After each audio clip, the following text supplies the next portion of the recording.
మేతి పరోటా కావాల్సిన పదార్థాలు: 1 కప్పు గోధుమ పిండి, పూరి పిండి, పావు కప్పు మెంతెం కూర ఆకులు కట్ చేసినవి, 2 టేబుల్ స్పూన్ల మీగడ, 1 స్పూను అల్లం వెల్లుల్లి పేస్టు, 1 స్పూను పచ్చిమిర్చి పేస్ట్, తగినంత ఉప్పు.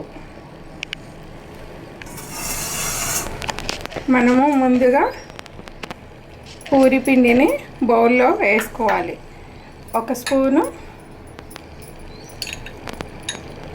అల్లం వెల్లుల్లి పేస్ట్,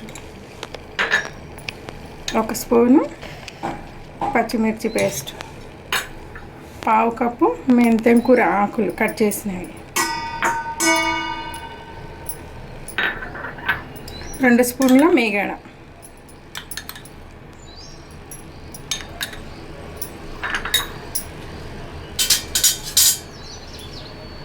కొద్దిగా ఉప్పు. అన్నీ కలుపుకొని చపాతీ పిండిలా కలుపుకోవాలి. ఆ చపాతీ పిండిలా కలుపుకోవాలి. కలిపి పక్కన పెట్టుకోవాలి ఒక 10 నిమిషాలు. 10 నిమిషాల తర్వాత చపాతీలా ఒత్తుకోవాలి. ఇలా చపాతీలా తయారు చేసుకోవాలి.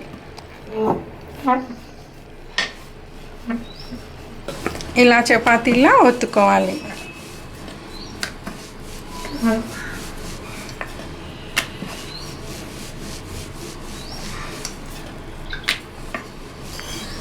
ఇలా కొద్దిగా నెయ్యి వేసుకొని చపాతీలా 2 వైపులా కాల్చుకోవాలి.